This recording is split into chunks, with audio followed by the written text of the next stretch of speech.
అందరికీ నమస్కారం అండి. ఈరోజు ర్యాంప్ మీట్కి వచ్చిన మీడియా మిత్రులకి, మా young and energetic hero Kiran అబ్బోన్ గారి ఫ్యాన్స్కి అందరికీ థ్యాంక్ యూ. ఈ సినిమా రిలీజ్ అయిన ఒక 1 మంత్కి కిరణ్ గారు చాలా మంచి కథ విన్నానని నా దగ్గరికి పంపారు. నా దగ్గరికి వచ్చేటప్పుడు నాని గారు, మా సతీష్ డిఓపి గారు ఇద్దరు కలిసి వచ్చారు. కథ బాగా నచ్చింది. ఇమీడియట్లీగా సక్సెస్ వచ్చినాక 10 మంది ప్రొడ్యూసర్ లైన్లో ఉంటారు ఒక హీరోతో సినిమా చేయడానికి. నాకున్న ఒక కమిట్మెంట్కి బ్లాక్ బస్టర్ వచ్చినాక నాకే సినిమా ఇచ్చారండి, అది మా హీరో గారు. Thank you sir. అండ్ ఈ సినిమా మే 9న షూటింగ్ స్టార్ట్ చేసాం. ఫస్ట్ ఒక 60 రోజులు అనుకున్నాం, 54 రోజులు అనుకున్నాం, 49 48 47 డేస్లో ఈ సినిమా ఫినిష్ చేసామండి. అంటే అసలు అది ఎలా చేసావు ఏంటో తెలీదు. అంత కూల్గా ఏ రోజు లొకేషన్కి వెళ్తే వానబడు ఇంకో ప్రాబ్లం వచ్చో ఏ రోజు షూటింగ్ అనేది క్యాన్సిల్ అవ్వాలా. ఒక పిక్నిక్ లాగా అందరూ హ్యాపీగా సెట్లో నవ్వుకుంటూ, ఒక సెట్లో నవ్వుకున్న సినిమా ఎప్పుడు తప్పు చేయదండి. అంత ఎంటర్టైన్మెంట్ కుదిరింది ఈ సినిమాలో. అలాగే ఈ సినిమాకి పనిచేసిన టెక్నీషియన్లు బ్రహ్మగారు, ప్రసాద్, మా ప్రొమో రవి, వీళ్ళంతా నా ఫ్రెండ్స్. ప్రతి ఫంక్షన్లో వీళ్ళ ముగ్గురు గురించి మాట్లాడుతూ నన్ను నేను పొగుడుకున్నట్టు ఉంటుంది. Thank you darlings. అండ్ మా మ్యూజిక్ డైరెక్టర్ చైతన్య భరద్వాజ్ గారు, ఫస్ట్ టైం ఆయనతో వర్క్ చేశానండి. ఒక 3 నెలలు సాంగ్స్ మీద కూర్చున్నాడు. నేను షాక్ అయిపోయాను.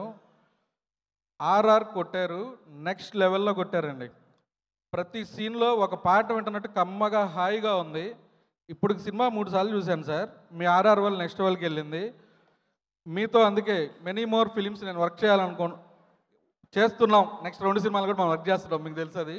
డెఫినెట్గా మీరు పెద్ద మ్యూజిక్ డైరెక్టర్ అవుతారు. ఆ టైంలో మాత్రం నాకు హ్యాండ్ ఇవ్వకండి. అది థ్యాంక్ యూ. అండ్ మా సతీష్ గారు డిఓపి గారు ఇందాక స్టేజ్ మీద చెప్పారు 5ంటికి మా ప్రొడ్యూసర్ ఫోన్ చేస్తాడని. నేను 4 నుంచి రెడీగా ఉంటాను. నాకు ఫస్ట్ షాట్ 7ంటికి పడాలి. 7:05కి నాకు ఫస్ట్ షాట్ పడకపోతే నాలో వేరే వాడు వస్తాడు. ఆ విధంగా వర్క్ చేసుకుంటా వెళ్తా. నేను ఒక ప్రొడ్యూసర్ లాగా కాదు, ప్రతి సినిమాని దగ్గరుండి స్క్రిప్ట్ కాడి నుంచి అన్నీ చూసుకొని నాకు నచ్చిన కథని నచ్చినట్టు వచ్చిందా లేదా అని చూసుకునే ప్రొడ్యూసర్ని. నేను డబ్బులతో ఇండస్ట్రీకి రాలేదు. హైదరాబాద్ కష్టపడి వచ్చాను, డిస్ట్రిబ్యూటర్ అయ్యాను, కో ప్రొడ్యూసర్ అయ్యాను, ఎగ్జిక్యూటివ్ ప్రొడ్యూసర్ అయ్యాను. ఇవాళ ఇది నా 6వ సినిమా. నెక్స్ట్ 2 సినిమాలు షూటింగ్ జరుగుతున్నాయి, ఇంకో 2 సినిమాలు జరుగుతున్నాయి అంటే దేవుడి బ్లెస్సింగ్స్, మా అమ్మ నాన్న ఆశీర్వాదం అనుకుంటాను ఎప్పుడు. అలాగే ఈ సినిమాలో కామ్నా జట్మలాని గారు ఒక స్పెషల్ రోల్ ఉంది. ఎవరెవరినో చెప్తా అన్నారు మా డైరెక్టరు వీళ్ళు అందరూ. లేదు కామ్నా గారు అయితే బాగుంటుంది అని ఒక్కసారి అడగగానే వెంటనే ఒప్పుకున్నందుకు థ్యాంక్ యూ అండి. డెఫినెట్గా థియేటర్లో మీరు రాగానే అందరూ ఒక స్మైల్స్ క్లాప్స్తో ఉంటుంది. అలాగే విమలారామన్ గారు ఫస్ట్ సినిమా హీరోయిన్గా ఉన్నప్పుడు నాకు ఫ్రెండ్. ఎవరైనా ఎప్పుడైనా ఒక్క మాట, ఇందులో ఒక క్యారెక్టర్ ఉంది మీరు చేస్తే నాకు అది సినిమాకి చాలా హెల్ప్ అవుతుందని చేశారు. థ్యాంక్ యూ అండి. డెఫినెట్గా మీ ఇద్దరు ఈ సినిమా చేసినందుకు ఫ్యూచర్లో మంచి క్యారెక్టర్ ఏది ఉన్నా డెఫినెట్గా నేను ఫోన్ చేసి మీతో పెద్ద క్యారెక్టర్ చేయాలని కోరుకుంటున్నాను. Thank you.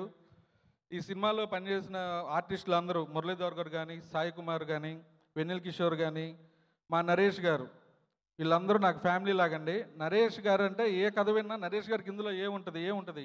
నరేష్ గారిని ఈ సినిమాలో మనం ఏ క్యారెక్టర్ ఇవ్వాలి, ఆయన ఉంటేనే, ఆయన క్యారెక్టర్ పండితేనే, ఇది నరేష్ గారు చేయాలనిపిస్తేనే నేను నరేష్ గారి దగ్గరికి వెళ్తాను. సామదుర్గం తర్వాత ఈ సినిమాకే వచ్చాను సార్, మళ్ళీ నెక్స్ట్ సినిమాకి వచ్చాను. మీరు స్క్రీన్ మీద ఉంటే ఎందుకో నాకు ఒక ఎంజాయ్ సార్, తెలియదు. మీరు సామదుర్గం కూడా ఫస్ట్ చేయను అన్నారు, బలవంతంగా ఒప్పించి చేయించాం మీతో. Honour sir working with you. And మా హీరోయిన్ ఈ సినిమాలో చాలా చాలా ఇంపార్టెంట్ హీరోయిన్ రోలు. ప్రతి సినిమాలో ఏదో హీరోయిన్ అంటే పాటకో ఏదో ఒక సీన్కో వచ్చి పాటలు వచ్చినప్పుడు వస్తుంది. ఇది అలాంటి సినిమా కాదు. మా హీరోతో పాటు ఈక్వల్ క్యారెక్టర్ ఉన్న హీరోయిన్ క్యారెక్టర్ ఇది. చింపి పడేసింది. డెఫినెట్గా ఈ సినిమాతో అమ్మాయి నెక్స్ట్ లెవెల్లోకి వెళ్ళిపోద్ది తెలుగులో. అలాగే డ్యాన్స్ కూడా ఇరక్కొట్టారు, ఓనం సాంగ్, ఇద్దరు పోటీ పడి. థ్యాంక్ యూ యుక్తి. మా డైరెక్టర్ నాని ఎప్పుడు నవ్వుతానే ఉంటాడు. నా కోపం వచ్చినా కూడా నవ్వుతానే ఉంటాడు, నేను అన్నా కూడా నవ్వుతానే ఉంటాడు. అంత నవ్వుకుంటూ ఈ సినిమా చేశాడు. ఒక కొత్త డైరెక్టరు ఇన్ని తక్కువ రోజుల్లో సినిమా చేయటం ఇదే ఫస్ట్ టైం. సామజరగం కూడా అంత 49లో చేసాం, ఇది 47లో చేసాం. ఇది అంతా టీం వర్క్ అండి. ప్రతి రైటర్ కాడి నుంచి అందరూ, కోడేటర్ కాడి నుంచి అందరూ కష్టపడి చేసిన సినిమా. నాని డెఫినెట్గా నువ్వు డెఫినెట్గా పెద్ద డైరెక్టర్ అయిపోతావు ఈ సినిమాతో. ఇలాగే నీ ఎనర్జీ ఇంకా మంచి మంచి కథలు రాసి పెద్ద డైరెక్టర్ అవ్వాలని మనస్ఫూర్తిగా కోరుకుంటున్నా. అలాగే మా మావయ్య ప్రొడక్షను ఇది పొద్దున్నే ఫస్ట్ షాట్ దగ్గర నుంచి అంతా ఫాలో అప్ చేసుకుని చాలా హెల్ప్ చేశాడు. థ్యాంక్ యూ మావయ్య. అలాగే ధీరజ్ నా ఫ్రెండ్ శివ గారు ఈ సినిమాతో నాకు పార్ట్నర్గా వచ్చారు. చాలా మంచి మనిషి, ఏది మాట్లాడు, జస్ట్ ఒక స్మైల్తో అన్నీ ఎవరైనా చెప్పినా ఒక స్మైల్ మాత్రమే ఇస్తారు. డెఫినెట్గా ఫ్యూచర్లో ఈయన కూడా మాట్లాడతారు. ఫైనల్గా మా హీరో కిరణ్ అబ్బవరం గారు. సార్ ఈ సినిమా మీతో వర్క్ చేస్తే ఒక బ్రదర్లతో వర్క్ చేసినట్టుంది. ఇది మీ సొంత ప్రొడక్షన్ లాగా ఫీల్ అయ్యారు. ఏదో బయట ప్రొడ్యూసర్ వచ్చాడు నాతో సినిమా చేస్తున్నాడు ఏ రోజు మీరు అనుకోలేదు. 48 hours కంటిన్యూషన్గా వర్క్ చేశారండి. ఓ బడ్జెట్ పెరగకూడదు, ఇది 4 రోజులు 2 రోజుల్లో తీయాలని అంత సపోర్ట్ చేశారు హీరో గారు. ఒక 10 రెడ్ బుల్ తాగిన ఎనర్జీలో ఉంటారు ఈ సినిమాలో. కిరణ్ అబ్బవరం గారు లాస్ట్ 10 సినిమాలు ఒక ఎత్తు, ఈ సినిమా ఒక ఎత్తు. ఎందుకంటే అంత ఎనర్జీ, ఫన్, ఎమోషన్, డ్యాన్స్ అన్నీ ఇరగదీసి వదిలిపెట్టారు. ఈ ఈవెంట్లో నేను దీని గురించి ఎక్కువ మాట్లాడను, రిలీజ్ తర్వాత ఎక్కువ మాట్లాడతా. అలాగే హలో, నేను ట్రైలర్ లాంచ్ ఈవెంట్లో తొడగొట్టాను. మేము తొడలు కొట్టిన, కళ్ళెంబట నీరు పెట్టుకున్న, కర్చీఫులు తడివేసినట్టు ఏడిపించిన, సింపతి కార్డులు వాడిన సినిమాలు ఆడవండి. మంచి కంటెంట్ తీస్తేనే జనాలు థియేటర్కి వచ్చి దాన్ని బ్లాక్ బస్టర్ చేస్తారు.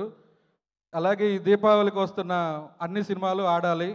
రేపు రిలీజ్ అవుతున్న 2 సినిమాలు డూడు అండ్ తెలుసు కదా, అలాగే మిత్రమండలి అన్నీ బ్లాక్ బస్టర్ అవ్వాలని కోరుకుంటున్నాను. జై హింద్, జై బాలయ్య. Thank you.